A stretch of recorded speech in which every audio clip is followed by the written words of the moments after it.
নমস্কার সবাইকে, আমি আমার ডালিয়া আত্রেই কিচেনে আবার স্বাগত জানালাম।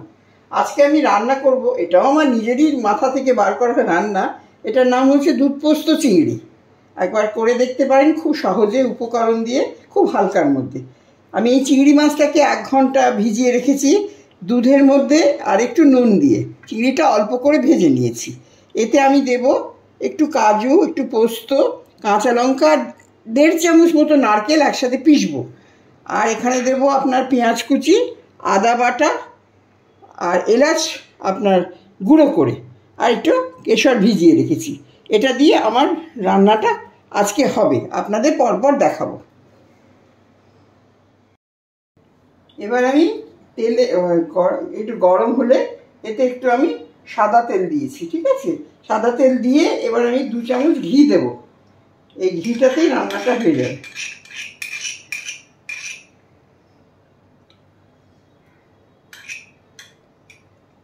ঘি আর একটু সাদা তেল মিশিয়ে এবার এই যে পেঁয়াজগুলো একটু বড় বড় করে কেটে রেখেছি, এই পেঁয়াজগুলো দেব।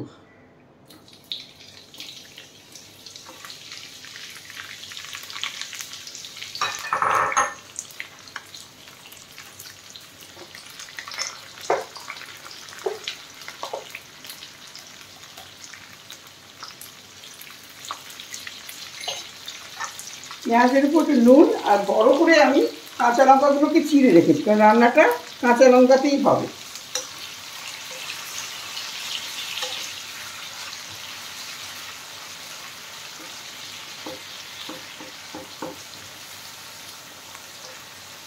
এই পেঁয়াজটা, কাঁচা লঙ্কাটা আমি ভাজছি।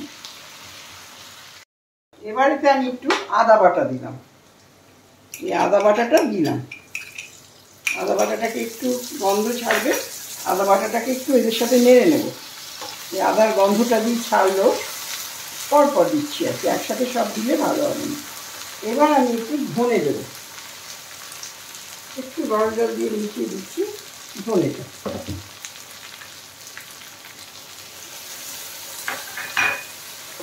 আর হলুদ দেবো।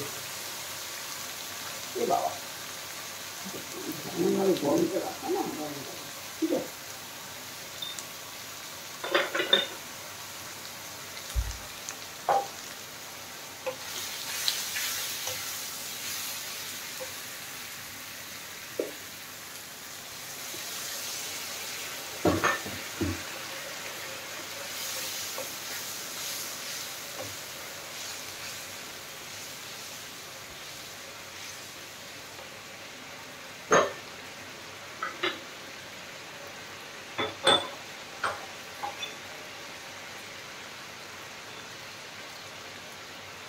এবার আমি এতে একটু মিষ্টি দেব।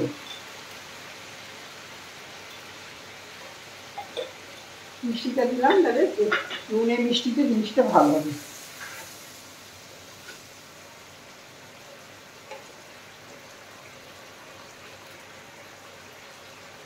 মশলাটা যে গন্ধ ছাড়ছে,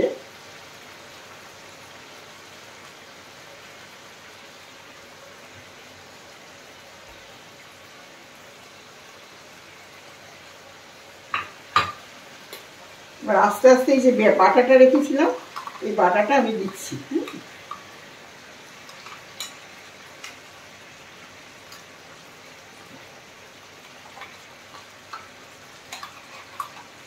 নারকেল, একটু কাজু বাদাম আর পোস্ত, এই বাটাটা এর মধ্যে দিয়ে দিই।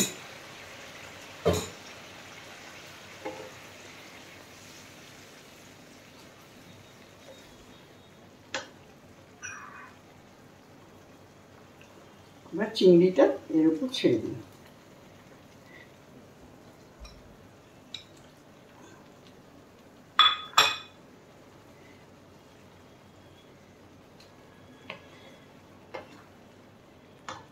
হলুদ লাগবে এতে।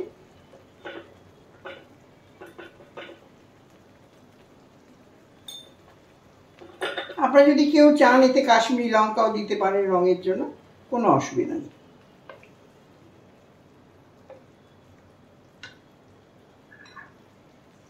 এবার এই এলাচটা আমি একটু থেতো করে রেখেছিলাম, এলাচের গন্ধটা রান্নায় হবে।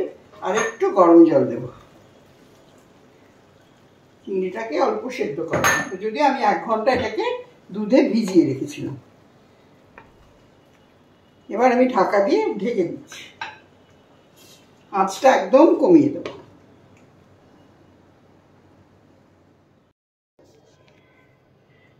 এবার তৈরি হয়ে গেল আমার দুধ পোস্ত চিংড়ি। টেস্ট করে আপনারা দেখুন, রান্না করে দেখুন, চটপট হয়ে যাবে। ভাত রুটি দুটো দিয়েই এটা খেতে পারবেন, খুব ভালোই লাগবে আশা করি।